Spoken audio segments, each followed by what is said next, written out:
نحمدہ و نصلی علی رسولہ الکریم اما بعد فاعوذ باللہ من الشیطان الرجیم بسم اللہ الرحمن الرحیم رب اشرح لی صدری ویسر لی امری واحلل عقدۃ من لسانی یفقہوا قولی۔ السلام علیکم ورحمۃ اللہ وبرکاتہ۔ میں ہوں میمونہ حسن، امید کرتی ہوں کہ آپ سب خیریت سے ہوں گے اور اپنے رمضان کو بھی خوب اچھی طرح گزار رہے ہوں گے۔ تو چلیے اپنا چھٹا پارہ سٹارٹ کرتے ہیں آیت نمبر 27 سے۔ وَاتْلُ عَلَيْهِمْ نَبَأَ ابْنَيْ آدَمَ بِالْحَقِّ إِذْ قَرَّبَا قُرْبَانًا فَتُقُبِّلَ مِنْ أَحَدِهِمَا وَلَمْ يُتَقَبَّلْ مِنَ الْآخَرِ قَالَ لَأَقْتُلَنَّكَ قَالَ إِنَّمَا يَتَقَبَّلُ اللَّهُ مِنَ الْمُتَّقِينَ۔ چونکہ اس سے پہلی آیات میں حضرت موسیٰ علیہ السلام اور ان کی قوم بنی اسرائیل کی بات کی گئی اور بنی اسرائیل سے قربانی کا مطالبہ بھی کیا گیا کہ وہ اپنی خواہشات نفس کو قربان کریں۔ تو ساتھ ہی یہاں پر حابیل اور قابیل حضرت آدم علیہ السلام کے جو دو بیٹے تھے ان کے واقعے کا تذکرہ کر دیا گیا تاکہ قربانی کرنا آسان ہو جائے اور یہ سمجھ آ جائے کہ کس کی قربانی اور کون سی قربانی اللہ تعالیٰ کے ہاں قابل قبول ہے۔ تو حضرت آدم علیہ السلام کے دو بیٹے تھے، حابیل اور قابیل۔ یہ قصہ صحیح احادیث میں تو نہیں آتا، لیکن روایات سے یہی ملتا ہے کہ اس وقت حضرت حوا کے ہاں لڑکے اور لڑکی کا جوڑا پیدا ہوتا تھا، اور اس وقت کی شریعت کے مطابق جوڑے میں ہونے والے لڑکے اور لڑکی کی آپس میں شادی نہ کی جاتی بلکہ دوسرے جوڑے کے لڑکے یا لڑکی سے شادی کی جاتی۔ اور قابیل سے جس لڑکی کی شادی ہونا تھی وہ خوبصورت نہ تھی، جبکہ قابیل کی جڑواں بہن خوبصورت تھی۔ قابیل اسی سے شادی کرنا چاہتا تھا، لہٰذا اسے تسلیم نہ کیا گیا، جس سے یہ تنازع بڑھ گیا۔ آخر حضرت آدم علیہ السلام نے اس کا یہ حل پیش کیا کہ دونوں اللہ کے حضور قربانی پیش کریں، جس کی قربانی کو آگ کھا جائے گی اس سے وہ لڑکی کا نکاح کیا جائے گا۔ حابیل ویسے بھی نیک سیرت تھا اور اس نے بہترین قربانی اخلاص کے ساتھ اللہ کے لیے پیش کی، چنانچہ قابیل کی قربانی منظور نہ ہوئی جبکہ حابیل کی منظور ہو گئی۔ اس پر قابیل کو غصہ آیا اور اس نے اپنے بھائی حابیل کو قتل کر دیا۔ تو چلیے اللہ تعالیٰ کیا اس قصے کے بارے میں ہمیں بتاتے ہیں۔ نیز آپ ان اہل کتاب کو آدم کے دو بیٹوں کا سچا واقعہ سنائیے۔ جب ان دونوں نے قربانی کی تو ان میں سے ایک کی قربانی قبول ہو گئی اور دوسرے کی نہ ہوئی۔ دوسرے نے کہا میں ضرور تمہیں مار ڈالوں گا۔ پہلے نے جواب دیا اللہ تو صرف متقیوں کی قربانی قبول کرتا ہے، یعنی کہ قربانی اس کی قبول ہوتی ہے چاہے وہ کسی بھی چیز کی ہو، صدقہ، خیرات، اپنے کسی خواہش کو مارنا یا پھر کوئی بھی قربانی جو آپ اللہ کے راستے میں کرتے ہیں، تو وہ اگر اللہ کی رضا پانے کے لیے خلاص نیت سے ہے تو ہی اللہ تعالیٰ اس قربانی کو قبول کرتا ہے، ورنہ اس چیز کو چھوڑنے کا یا اس کام کو چھوڑنے کا کوئی فائدہ حاصل نہیں۔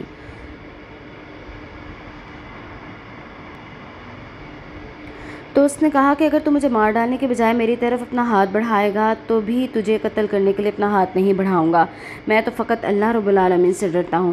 میں چاہتا ہوں کہ تو میرا اور اپنا گناہ سب کچھ سمیٹ لے اور اہل جہنم میں سے ہو جائے، اور ظالم لوگوں کی یہی سزا ہے۔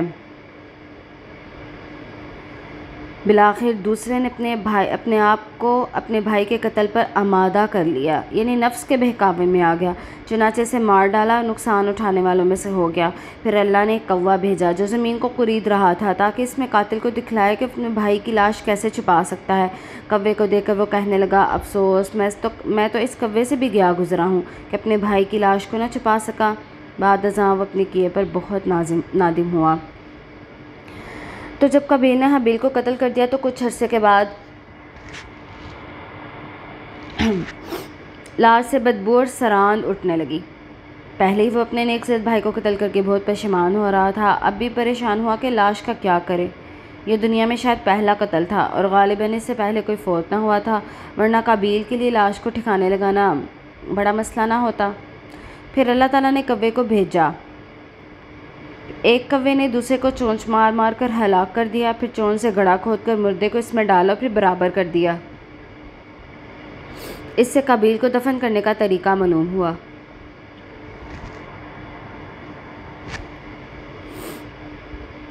بعد ازاں وہ اپنے کیے پر نادم بھی ہوا اور یہ سوچنے لگا کہ کاش میں اپنے نیک سیرت بھائی کو قتل نہ کرتا کہ میں تو اس کوے سے بھی گیا گزرا ہوں۔ تو جب انسان کو اپنے کسی گناہ پر پچھتاوا ہوتا ہے، جب وہ نادم ہوتا ہے، تو یہ پچھتاوا اسے اندر ہی اندر کھا جاتا ہے۔ یہ انسان کی امیونٹی کو ختم کر دیتا ہے، اس کی صلاحیتوں کو ختم کر دیتا ہے۔ اس لیے جب بھی کسی چیز کا، کسی گناہ کا پچھتاوا ہو تو فوراً اللہ کے حضور گڑ گڑائیں اور اپنے گناہ پر توبہ استغفار کریں اور صدقہ خیرات کریں۔ اس وجہ سے ہم نے بنی اسرائیل کے لیے تورات میں لکھ دیا تھا کہ جس شخص نے کسی دوسرے کو جان کے بدلے کے علاوہ یا زمین میں فساد برپا کرنے کی غرض سے قتل کیا تو اس نے گویا سب لوگوں کو مار ڈالا،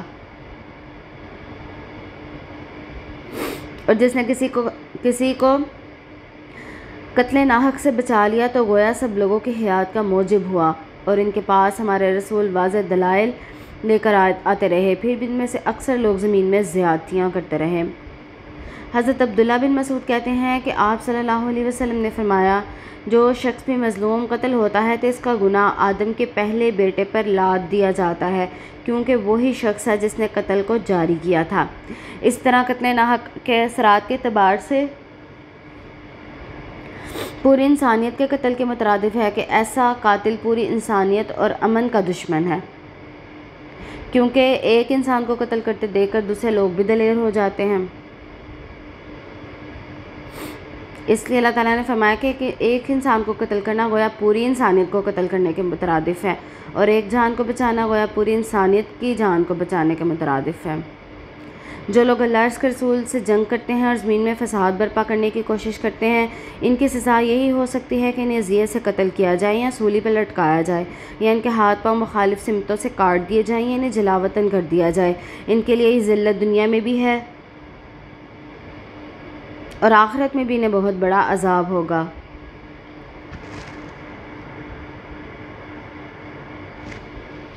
حضرت انس فرماتے ہیں کہ عقل اور مرثیہ یہ قبیلوں کے نام ہیں۔ ان قبیلوں کے کچھ لوگ آپ صلی اللہ علیہ وسلم کے پاس مدینہ آئے اور اسلام کا کلمہ پڑھنے لگے۔ انہوں نے کہا، اے اللہ کے رسول، ہم گوجر لوگ ہیں، کسان نہیں۔ انہیں مدینہ کی آب و ہوا راس نہ آئی۔ آپ نے چند اونٹ اور ایک چرواہا ان کے ساتھ کیا اور کہا کہ تم لوگ جنگل میں چلے جاؤ، ان اونٹوں کا دودھ اور بول پیتے رہو، اور ہرا کے پاس اقامت پذیر ہوئے۔ اس علاج سے وہ خوب موٹے تازے ہو گئے، پھر ان کی نیت میں فطور آ گیا اور اسلام سے مرتد ہو گئے، اسلام سے پھر گئے۔ آپ صلی اللہ علیہ وسلم کے چرواہے کی آنکھوں میں گرم سلائیاں پھیر کر اسے کئی طرح کی تکلیفیں پہنچا کر مار ڈالا اور اونٹ ہنکا کر لے گئے۔ جب آپ صلی اللہ علیہ وسلم کو اطلاع ہوئی تو آپ نے انہیں گرفتار کرنے کے لیے آدمی روانہ کیے۔ جب وہ گرفتار ہو کر آ گئے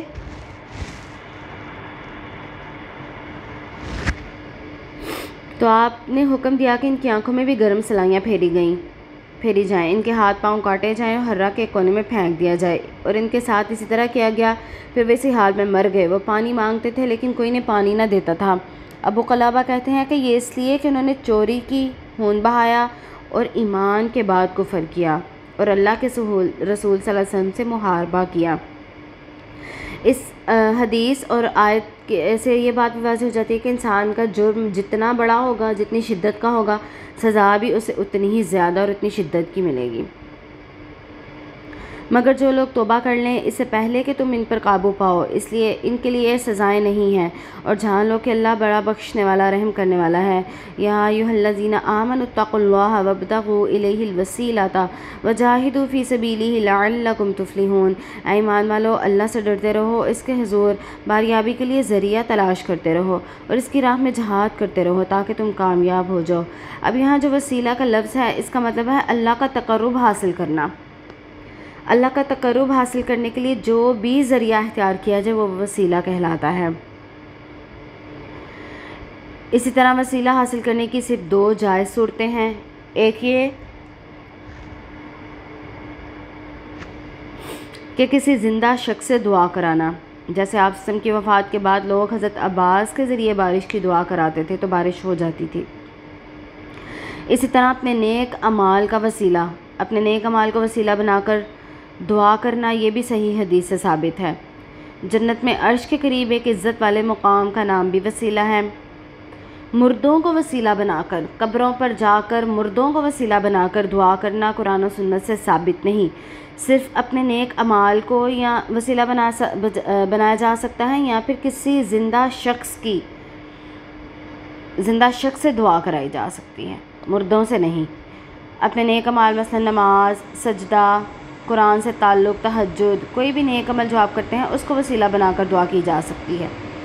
جو لوگ کافر ہیں، اگر زمین میں موجودہ سارا مال و دولت ان کی ملکیت ہو، بلکہ اتنا ہی اور بھی ہو، اور وہ چاہیں کہ یہ سب کچھ دے دلا کر یوم قیامت عذاب سے چھوٹ جائیں، تو بھی ان سے یہ فدیہ قبول نہ کیا جائے گا اور انہیں المناک عذاب ہوگا۔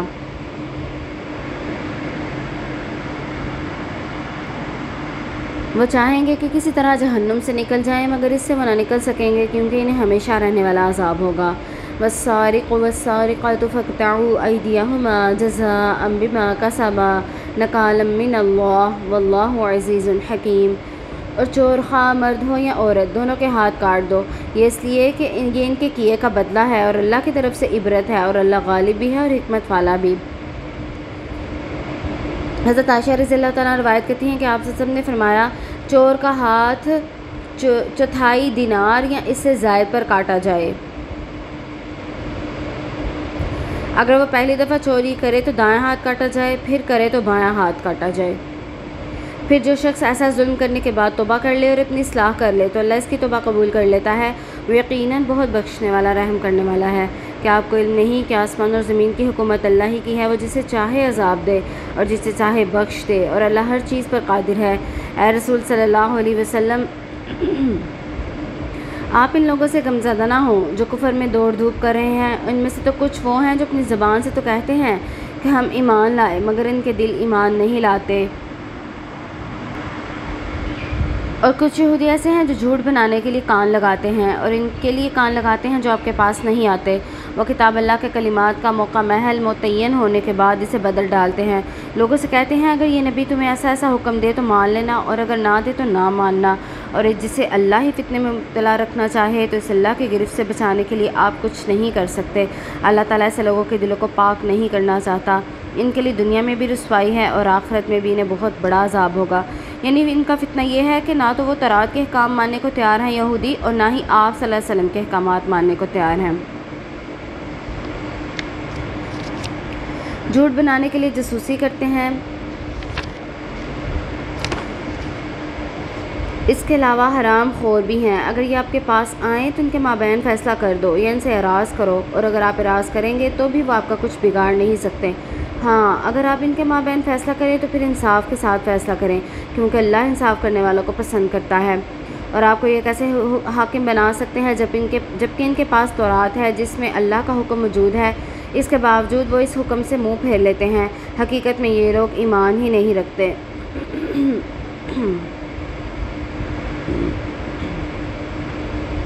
بلا شبہ ہم نے تورات اتاری جس میں ہدایت اور روشنی ہے۔ اسی کے مطابق اللہ کے فرمانبردار نبی ان لوگوں کے فیصلے کیا کرتے تھے جو یہودی بن گئے تھے، اور اللہ والے اور علماء بھی سے تورات کے مطابق فیصلے کرتے تھے، کیونکہ وہ کتاب اللہ کی حفاظت کی ذمہ دار بنائے گئے تھے اور وہ اس کے حق ہونے کی شہادت بھی دیتے تھے۔ لہٰذا تم لوگوں سے نہ ڈرو بلکہ مجھے سے ڈرو، اور میری آیات کو حقیر سے معاوضے کی خاطر نہ بیچ کھاؤ، اور جو لوگ اللہ کے نازل کردہ احکام کے مطابق فیصلہ نہ کریں تو وہی لوگ کافر ہیں۔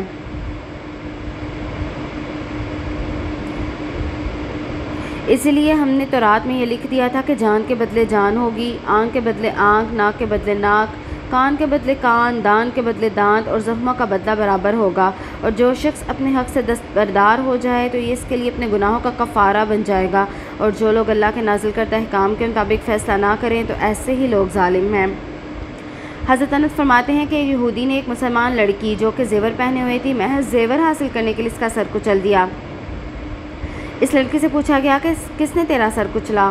فلاں نے فلاں نے، حتیٰ کہ جب قاتل یہودی کا نام لیا گیا تو اس نے سر کے اشارے سے بتلایا کہ ہاں، اس نے جرم کا اقرار کر لیا، تو آپ صلی اللہ علیہ وسلم نے بھی 2 پتھروں کے درمیان رکھوا کر اس کا سر کچلوا دیا۔ اب سزا کی بات تو ہو گئی، لیکن اللہ نے فرمایا کہ جو اپنے حق سے دستبردار ہو جائے، یعنی معاف کر دے، تو اس کے گناہوں کا کفارہ ہے، تو معاف کرنا زیادہ بہتر ہے۔ اللہ کے نبی صلی اللہ علیہ وسلم کی حدیث کا مفہوم ہے، جو بندہ کسی کا ظلم معاف کرے گا اللہ اس کی عزت قیامت کے دن بڑھا دے گا۔ ان انبیاء کے بعد ہم نے عیسیٰ ابن مریم کو بھیجا جو اپنے سے پہلے کی نازل شدہ کتاب تورات کی تصدیق کرنے والے تھے۔ ہم نے انہیں انجیل عطا کی جس میں ہدایت اور روشنی تھی۔ یہ کتاب اپنے سے پہلی کتاب تورات کی تصدیق کرتی تھی اور متقیوں کے لیے اس میں ہدایت اور نصیحت تھی۔ اور اہل انجیل کو بھی چاہیے کہ جو اللہ نے اس میں احکام نازل فرمائے انہی کے مطابق فیصلہ کریں،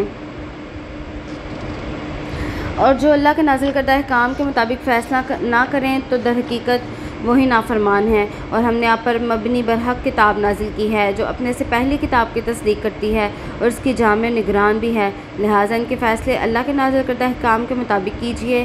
آپ کے پاس حق آ چکا تو ان کی خواہشات کے پیچھے نہ چلیے۔ تم میں سے ہر امت کے لیے ہم نے ایک شریعت اور ایک راہ عمل مقرر کیا ہے، یعنی تمام انبیاء کا دین ایک ہی تھا جو کہ اسلام تھا۔ تمام ادیان بھی عقیدہ توحید اور رسالت وغیرہ پہ ایمان رکھتے تھے۔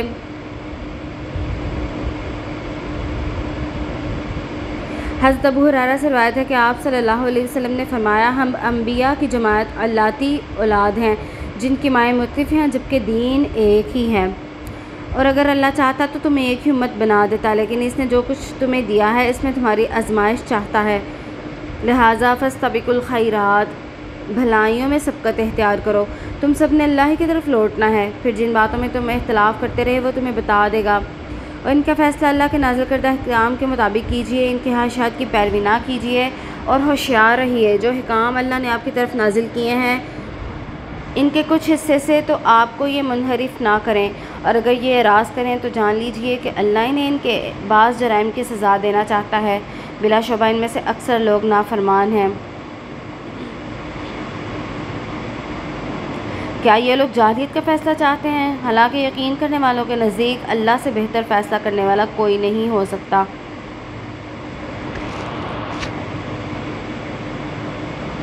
حضرت ابن عباس سے روایت ہے کہ یہود کے سرکردہ لوگ اور علماء عبداللہ بن سوریہ وغیرہ آپ سے سم کے ہاں آئے اور کہنے لگے کہ آپ کو معلوم ہے کہ اگر ہم آپ پر ایمان لے آئیں تو سب یہود آپ پر ایمان لے آئیں گے، ہمارا اپنے قبیلے میں جھگڑا ہو گیا ہے، ہم آپ کے پاس اپنا مقدمہ لاتے ہیں، اگر آپ نے ہمارے حق میں فیصلہ دے دیا تو ہم آپ پر ایمان لے آئیں گے۔ آپ سب نے یہ رشوتی اسلام قبول کرنے کی پیشکش کو ٹھکرا دیا۔ اے ایمان والو، یہودیوں اور عیسائیوں کو اپنا دوست نہ بناؤ، یہ سب ایک دوسرے کے دوست ہیں، اگر تم میں سے کسی نے ان کو دوست بنایا تو وہ بھی انہی میں سے ہے، یقیناً اللہ ظالموں کو ہدایت نہیں دیتا۔ آپ دیکھیں گے کہ جن لوگوں کے دلوں میں روگ ہے وہ انہی یہود و نصارہ میں دوڑ دھوپ کرتے پھرتے ہیں اور کہتے ہیں کہ ہم ڈرتے ہیں کہ کسی مصیبت میں نہ پڑ جائیں۔ ممکن ہے جلد ہی اللہ مومنوں کو فتح عطا کرے یا اپنی طرف سے کوئی بات ظاہر کر دے، تو جو کچھ یہ اپنے دلوں میں چھپاتے ہیں اس پر نادم ہو کر رہ جائیں گے۔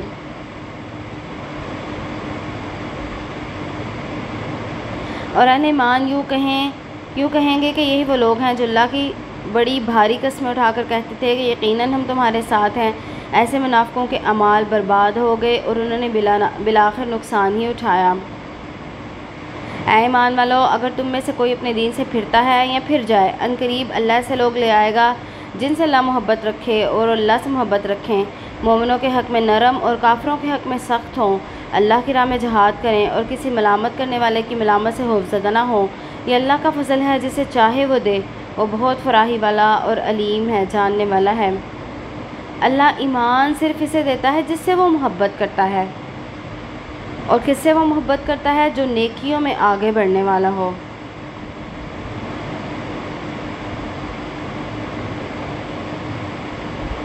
ایمان والو، تمہارے دوست صرف اللہ، اس کا رسول اور ایمان لانے والے ہیں، جو نماز قائم کرتے ہیں، زکوٰۃ ادا کرتے ہیں اور اللہ کے حضور جھکنے والے ہیں۔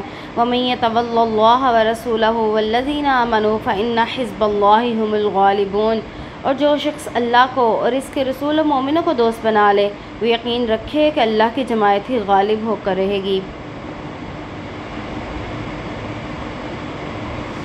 اے ایمان والو، جن لوگوں کو تم سے پہلے کتاب دی گئی تھی ان میں سے اور کافروں میں سے ایسے لوگوں کو دوست نہ بناؤ جنہوں نے تمہارے دین کو ہنسی مذاق بنا رکھا ہے، اور اگر تم مومن ہو تو اللہ سے ڈرتے رہو، اور جب تم نماز کے لیے اذان کہتے ہو تو یہ لوگ اس کا مذاق اڑاتے اور اسے شغل بناتے ہیں، اس کی وجہ یہ ہے کہ یہ لوگ بے وقوف ہیں۔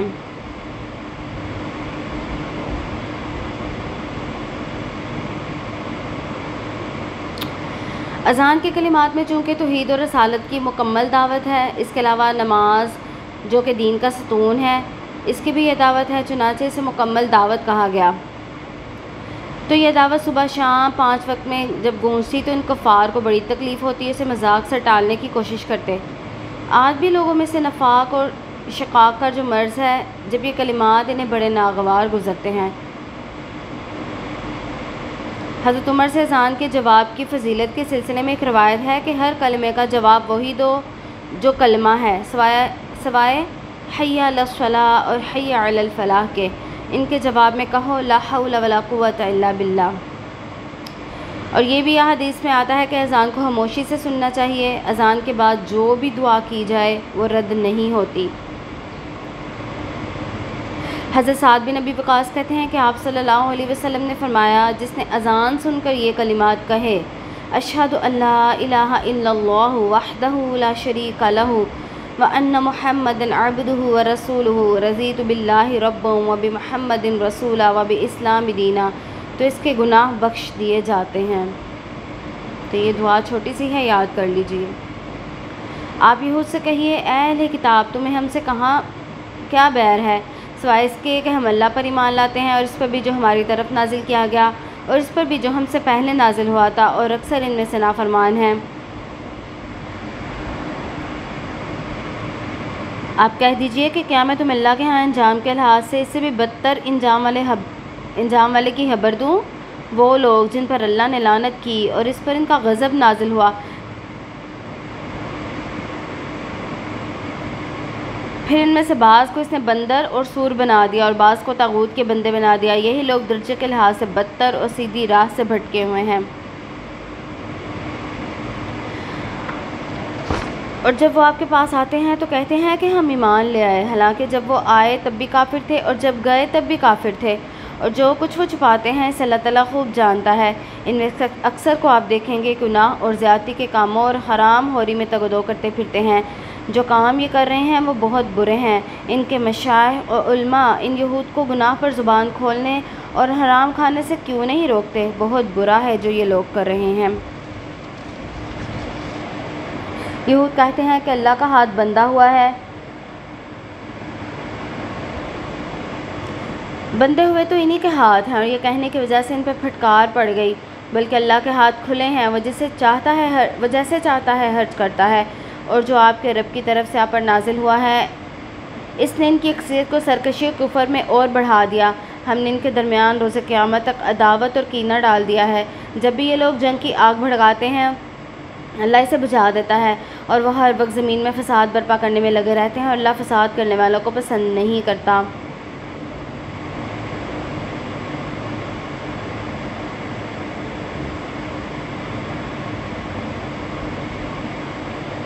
اگر یہ اہل کتاب ایمان لے آتے اور تقوی اختیار کرتے تو ہم ان میں سے ان کی برائیاں زائل کر کے انہیں نعمتوں والے باغات میں داخل کرتے۔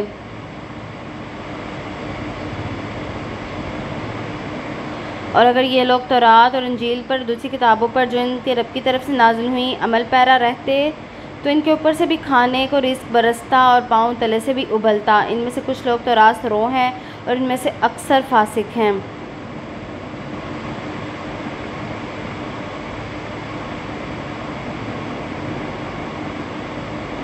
اے رسول، جو آپ کے رب کی طرف سے آپ پر نازل کیا گیا ہے اسے لوگوں تک پہنچا دیجیے۔ اگر آپ نے ایسا نہ کیا تو پیغام الہی پہنچانے کا حق ادا نہ کیا، اور اللہ آپ کو لوگوں کے شر سے محفوظ رکھے گا۔ بلا شبہ اللہ کافر قوم کی رہنمائی نہیں کرتا۔ یہاں پر اللہ تعالیٰ انسانوں کی مختلف اقسام بیان کر رہے ہیں۔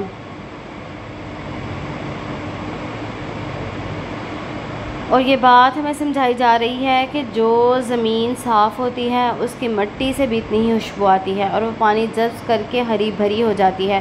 اس طرح جس انسان کی نیت صاف ہوتی ہے، وہ پکا اور سچا ایمان لے کے آتا ہے، وہ ایمان اس کے دل میں جب سما جاتا ہے تو پھر اس کے کردار سے خوشبو آتی ہے، اس کے عمل سے خوشبو آتی ہے، وہ قرآن کی آیات کو اپنے اندر جذب کر لیتا ہے اور ہرا بھرا ہو جاتا ہے۔ اسی طرح انسان بھی زمین کے مختلف حصوں کی طرح ہیں، کچھ چٹیل پتھروں کی طرح ہیں کہ کچھ سمجھتے نہیں، نہ سمجھنے کی کوشش کرتے ہیں۔ جب ان پر قرآن کی آیات پڑھی جاتی ہیں تو ان کا عمل نہیں بدلتا، اور کچھ ایسے ہیں کہ جب انہیں بات سمجھ آ جائے تو وہ خود بھی فائدہ اٹھاتے ہیں، دوسروں کو بھی فائدہ دیتے ہیں، اور کچھ لوگ ایسے ہیں جو ان آیات کو پڑھ کر ناراض ہو جاتے ہیں۔ کہہ دیجئے اے اہل کتاب، جب تک تم تورات، انجیل اور جو کچھ تمہارے رب کی طرف سے تم پر نازل کیا گیا ہے اس کی پابندی نہ کرو گے تو تم دین کی کسی اصل پر نہیں، اور جو کچھ آپ کے رب کی طرف سے نازل کیا گیا ہے وہ ان کی اکثریت کی سرکشی اور کفر میں بڑھائے گا، لہٰذا آپ کو ان کافروں پر غمزدہ نہیں ہونا چاہیے۔ بے شک جو لوگ ایمان لائے ہیں یا یہودی ہیں یا سابی یا نصارہ ہیں، ان میں سے جو سچے دل سے اللہ پر اور یوم آخرت پر ایمان لائے گا اور عمل صالح کرے گا تو ایسے لوگوں کو کچھ خوف ہوگا اور نہ وہ غمزدہ ہوں گے۔ اصل چیز کیا ہے؟ اللہ کی اطاعت، رسول کی اطاعت۔ یہاں پر واضح کر دیا گیا کہ نجات، آخرت کی نجات کے لیے کسی بھی گروہ یا مذہب سے منسلک ہونا کچھ اہمیت نہیں رکھتا، بلکہ اہمیت ان عقائد کی ہے اور اعمال صالحہ کی ہے جو قرآن و سنت کے مطابق ہوں۔ ہم نے بنی اسرائیل سے پختہ عہد لیا تھا اور ان کی طرف رسول بھی بھیجے تھے، لیکن جب بھی کوئی رسول ان کی خواہشات کے خلاف حکم لے کر آیا تو ایک گروہ کو تو انہوں نے جھٹلا دیا اور ایک گروہ کو تو مار ہی ڈالا، اور یہ سمجھتے رہے کہ ان میں سے کچھ فتنہ رونما نہ ہوگا، لہٰذا وہ اندھے اور بہرے بن گئے۔ پھر اللہ نے ان پر مہربانی کی تو ان میں سے اکثر لوگ زیادہ اندھے اور بہرے بن گئے، اور جو کچھ یہ کرتے ہیں اللہ اسے اچھی طرح دیکھ رہا ہے کہ اپنی خواہشات کے غلام بنے رہے، انبیاء کو ناحق قتل کرتے رہے، انبیاء پر ایمان نہ لائے، خواہشات نفس کو ہی اپنا غلام بنا لیا۔ تو ان کے بارے میں اللہ تعالیٰ فرماتے ہیں کہ کیا آپ نے دیکھا ایسے کو جس نے اپنے نفس کو الہ بنا رکھا ہے؟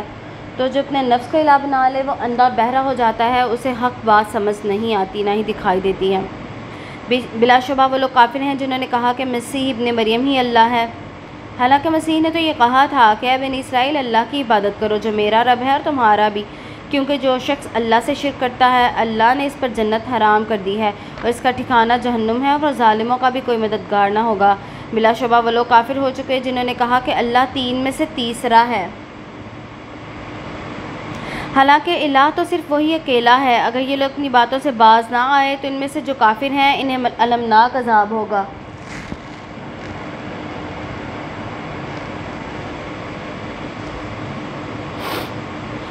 یہ لوگ اللہ کے حضور توبہ نہیں کرتے اور اس سے بخشش طلب نہیں کرتے، حالانکہ اللہ بخشنے والا اور رحم کرنے والا ہے۔ مسیح ابن مریم ایک رسول ہی تھے جن سے پہلے کئی رسول گزر چکے، اور ان کی والدہ صدیقہ تھیں، وہ دونوں کھانا کھاتے تھے۔ دیکھیے ہم نے کیسے آیات کو واضح کرتے ہیں، پھر دیکھیے انہیں کہاں سے دھوکہ لگتا ہے۔ یہاں پر واضح کر دیا گیا کہ حضرت عیسیٰ اور مریم دونوں کھانا کھاتے تھے، انسانی ضروریات تھیں ان کے ساتھ، حاجات تھیں، اور جو کھانے کا محتاج ہو وہ الہ کیسے ہو سکتا ہے؟ تو کیسی واضح آیات اللہ نے اتاری، لیکن آج بھی اکثر لوگ اس بات کو ماننے کے لیے تیار نہیں اور عقیدہ فاسد میں مبتلا ہیں۔ کہہ دیجئے کیا تم اللہ کو چھوڑ کر اس کی عبادت کرتے ہو جو نہ تمہارے نقصان کا اختیار رکھتا ہے اور نہ نفع کا، اور اللہ ہی سب کچھ سننے والا اور جاننے والا ہے۔ آج ہمارے اندر بھی کتنے ایسے انسان، ایسے لوگ ہیں جو عقیدہ فاسد میں مبتلا ہیں، لیکن انہیں حق نظر ہی نہیں آتا۔ وہ یہ سمجھتے ہیں کہ وہ ٹھیک کر رہے ہیں، یہ ثواب کا کام ہے، جیسے قبروں پر جا کر منتیں مرادیں مانگنا، قبر والوں سے نظر و نیاز مانگنا، اور یہ عقیدہ رکھنا کہ اس قبر والے کی دعا کی بدولت، اس قبر والے کو وسیلہ بنا کر میں اللہ سے مانگ رہا ہوں، تو یہ بھی عقیدہ فاسد میں آتا ہے اور شرک میں آتا ہے، کیونکہ اللہ تعالیٰ صاف صاف بتا رہے ہیں کہ ایسے لوگوں کو تم عبادت کرتے ہو، ایسے لوگوں کی عبادت کرتے ہو جو نہ تمہارے نفع اور نہ نقصان کے ذمہ دار ہیں۔ آپ ان سے کہیے کہ اہل کتاب اپنے دین میں ناحق غلو نہ کرو، اور ان لوگوں کے پیچھے نہ چلو جو پہلے ہی گمراہ ہیں اور بہت لوگوں کو گمراہ کر چکے اور صراط مستقیم سے بہک چکے ہیں۔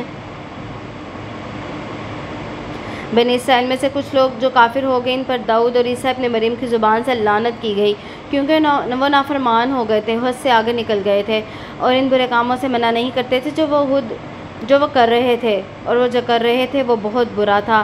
ان میں سے اکثر کو آپ دیکھیں گے کہ وہ کافروں سے دوستی گانٹتے ہیں، جو اعمال وہ اپنے لیے آگے بھیج رہے ہیں وہ بہت برے ہیں۔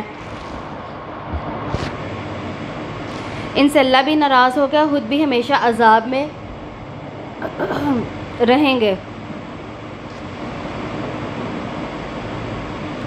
اور اگر وہ اللہ پر، نبی پر، جو کچھ ان کی طرف نازل کیا گیا ہے اس پر ایمان لاتے تو کافروں کو دوست نہ بناتے، لیکن ان میں سے اکثر تو ہیں ہی فاسق۔ جو لوگ ایمان لائے ہیں آپ دیکھیں گے کہ ان سے عداوت رکھنے میں لوگوں میں سب سے سخت یہودی اور مشرکین ہیں، اور جن لوگوں نے کہا تھا کہ ہم نصارہ ہیں انہیں آپ مسلمان سے محبت رکھنے میں قریب تر پائیں گے۔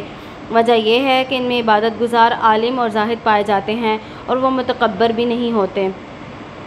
بعض اوقات جب لوگوں کو قرآن کے احکامات پڑھ کر سنائے جاتے ہیں، یا ان کے عقیدے کے خلاف، ان کے عمل کے خلاف، یا ان کے حاشیہ نفس کے خلاف کوئی آیت اتر آتی ہے تو وہ قرآن اور قرآن پڑھانے والے کے خلاف ہو جاتے ہیں۔